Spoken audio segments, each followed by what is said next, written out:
Hi friends, welcome back to our channel at the rate all in one dolly. Please like, share and subscribe our channel. ఈ రోజు మన recipe వచ్చేసి panipuri chat అండి. ముందుగా తెల్ల బఠానీ తీసుకొని నైట్ అంతా నానబెట్టుకోవాలి. తర్వాత వచ్చేసి బంగాళదుంపలు తీసుకొని వాటికి పైన రెండుగా కట్ చేసుకోవాలి. తర్వాత వాటిని కుక్కర్లో పెట్టుకోవాలి. బఠానీను ఈ బంగాళదుంపల్ని ఉడికించుకోవాలి. చూపిస్తున్న విధంగా ఉడకాలండి. ప్లీజ్ ఫ్రెండ్స్, స్కిప్ చేస్తే మీకు వీడియో అర్థం కాదు, మొత్తం చూడండి, క్లియర్గా ఉంటుంది. అది చూపించిన విధంగా ఉడకాలండి. తెల్ల బఠానీ చాట్కి వాడే బఠానీ అండి, ఇది తెల్ల బఠానీ. తర్వాత మిక్సీలో వచ్చేసి ఒక అల్లం ముక్క, దాంట్లోనే కొంచెం మనం పుదీనా, కొత్తిమీర తరుగు. చూడండి ఫ్రెండ్స్, స్కిప్ చేయకుండా చూస్తేనే మీకు మొత్తం అర్థమవుతుంది. ఇప్పుడు ఇది మనం పానీ తయారు చేసుకోవడానికండి. ఇందులో ఏమేమి ఇంగ్రీడియంట్స్ వేస్తున్నామో మొత్తం మనం చూసి తెలుసుకుందాము. తర్వాత కొద్దిగా మిరియాల పొడి, ఇవన్నీ వేస్తే బాగా టేస్ట్గా బాగుంటుందండి. మిరియాల పొడి చాలా టేస్ట్గా ఉంటుంది, మంచి టేస్ట్ని ఇస్తుంది. తర్వాత కొంచెం కల్లుప్పు వేసుకోవాలి. తర్వాత చాట్ చేసుకునే దానికి చాట్ మసాలా కూడా ఉంటుంది కదండి, ఆ చాట్ మసాలా తెచ్చుకుని వేసుకోవాలి. ఈ మిక్సీ జార్లో వేసుకోవాలండి. ఇప్పుడు ఇదంతా మనం మిక్సీ పట్టుకోవాలన్నమాట, అందుకని ఇదంతా మీకు నేను చూపిస్తున్నాను ఏమేమి ఇంగ్రీడియంట్స్ వేస్తామో. ప్లీజ్ ఫ్రెండ్స్, సబ్స్క్రైబ్ చేసుకోండి, లైక్ చేయండి, షేర్ చేయండి. తర్వాత మిక్సీలో ఇవన్నీ వేసిన తర్వాత పేస్ట్ వేసేయాలండి. ఏమేమి వేసాం మనం? పుదీనా, కొత్తిమీర ఇవన్నీ వేసామండి. ఉప్పు, చాట్ మసాలా, కొంచెం మిరియాల పొడి, ఇవన్నీ. తర్వాత వాటర్ కలుపుకొని వాటిని బాగా పేస్ట్గా చేసుకోవాలండి, నీళ్ళుగా చేసుకోవాలి. ఈ నీళ్ళుగా చేసుకున్న దాన్ని ఏం చేయాలంటే, కొంచెం ఈ పులుపు కోసం మనం ఏం చేస్తామంటే నిమ్మకాయ యూజ్ చేస్తాం అన్నమాట. బాగా గ్రైండ్ చేసుకున్నాం కదా, గ్రైండ్ చేసుకున్న దాంట్లో కొంచెం నిమ్మకాయ పిండాలి. కొంచెం మన కన్సిస్టెన్సీకి తగ్గట్టుగా నీళ్ళుగా వాటర్ కలిపేసుకోవాలి. తర్వాత దీన్ని వడగట్టేసుకోవాలండి. వడగట్టుకున్నాక మనకి మొత్తం ఆ పిప్ అంతా పోతుంది కదా, వేస్టేజ్ అంతా. ఇట్లాగా మనకి పానీ తయారైపోయింది. ఈలోపు మనం ఏం చేద్దామంటే పూరి తయారు చేద్దామండి. పూరికి వచ్చేసి మనకి సూపర్ మార్కెట్స్లో దొరుకుతాయి కదా, దానికంటే ముందు బాండి పెట్టేసుకుని కొంచెం ఆయిల్ పోసుకోవాలి.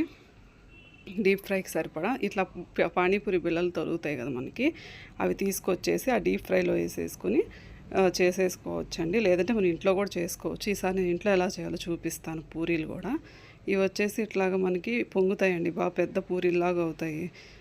చక్కగా వాటిని డీప్ ఫ్రై చేసుకోవాలి, సిమ్లో పెట్టుకుని చేసుకుంటే మనకు అలాగా పొంగుతాయండి. మరి హై పెడితే మాడిపోతాయి.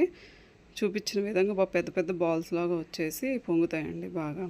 ప్లీజ్ ఫ్రెండ్స్, స్కిప్ చేయకండి, వీడియో మొత్తం చూడండి. ఫ్రెండ్స్, సబ్స్క్రైబ్ చేయండి, లైక్ చేయండి, షేర్ చేయండి. మన ఛానల్లో ఇంకా ముందు చాలా కొత్త రెసిపీస్ వస్తున్నాయి. ప్లీజ్ ఫ్రెండ్స్, సపోర్ట్ చేయండి. ఇట్లాగా మనం పూరీలన్నిటినీ పక్కన పెట్టేసుకోవాలండి. ఇప్పుడు మనకి చాట్ పానీ కంప్లీట్ అయింది, పూరి కంప్లీట్ అయింది. ఇప్పుడు చాట్ ప్రిపేర్ చేసుకోవాలి. దానికి కొంచెం ఆయిల్ తీసుకోవాలండి. తీసుకుని కొంచెం పచ్చిమిర్చి వేసుకోవాలి. తర్వాత వచ్చేసి ఉల్లిపాయలు కట్ చేసుకుని వేసుకోవాలి. ఇవి బాగా వేగాలండి, పచ్చివాసన పోయేంత వరకు వేయించుకోవాలి. చాలా టేస్టీగా ఉంటుందండి. బయట అంటే అంత హైజీన్గా ఉండదు కదా, ఇది మంచిగా ఇంట్లోనే హెల్తీగా టేస్టీగా చేసుకోవచ్చు, ఎవరైనా తినవచ్చు. చాలా మంచిది కదా, ఇందులో ఫైబర్ ఎక్కువ ఉంటుంది కదా చాట్లో, బఠానీలో మనకి. తర్వాత వచ్చేసి ఉల్లిపాయలు కొంచెం వేగిన తర్వాత టమాటోస్ తీసుకుని టమాటో కట్ చేసుకుని అట్లా పీసెస్ లాగా వేసుకోవాలి. అవి వేసుకున్న తర్వాత వాటన్నిటిని కలిపెట్టుకోవాలి. తర్వాత కొంచెం ఉప్పు వేసుకోవాలి. తర్వాత వచ్చేసి కొంచెం చాట్ మసాలా వేస్తేనే చాట్ కదండి టేస్ట్. తర్వాత మనం ఇందాక ఉడికించి పక్కన పెట్టుకున్న బంగాళదుంపల్ని నీట్గా తొక్కు తీసేసుకుని మ్యాష్ చేసేసుకుని వేసేసుకోవాలి. అన్ని బంగాళదుంపలను అట్లాగే చేసుకుని వేసేసుకోవాలండి.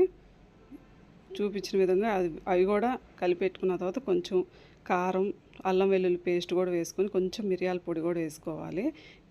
తర్వాత పుదీనా, కొత్తిమీర తరుగు కూడా వేసుకోవాలి. ఇవన్నీ వేసుకుని బాగా కలపాలండి. కలిపాక కాస్త ఏగుతాయి కదా. తర్వాత వచ్చేసి మనం ఏం చేయాలంటే ఇందాక ఉడబెట్టుకున్నవి ఉన్నాయి కదా, వాటిని మిక్సీ పట్టుకోవాలి. చూపించిన విధంగా కన్సిస్టెన్సీ రావాలండి. వచ్చిన తర్వాత ఆ చాట్ని తీసుకెళ్ళిపోయి ఇందాక మనం ఫ్రై చేసుకున్నాం కదా, దాంట్లో కలిపేయాలండి. మొత్తం కలిపేసుకుంటే మనకి అట్లా కన్సిస్టెన్సీ వస్తుంది కదా. ఇప్పుడు ఏం చేయాలంటే దానిలో వాటర్ పోసుకోవాలి. వాటర్ మనకి ఎంత కన్సిస్టెన్సీలో ఎంత చిక్కగా కావాలో దాన్ని బట్టి మనం వాటర్ కలుపుకోవాలి. కలిపేసుకుని అట్లాగా బాగా ఉడుకుతుందండి. ఇంకంతేనండి, ఇంకా అది చాట్ తయారైపోతుంది. లాస్ట్లో మనం ఏం చేసుకోవాలంటే కొంచెం నిమ్మకాయ, ఉల్లిపాయ కట్ చేసుకుని పానీపూరి సర్వ్ చేసుకోవటం అండి. ప్లీజ్ సబ్స్క్రైబ్ అండి.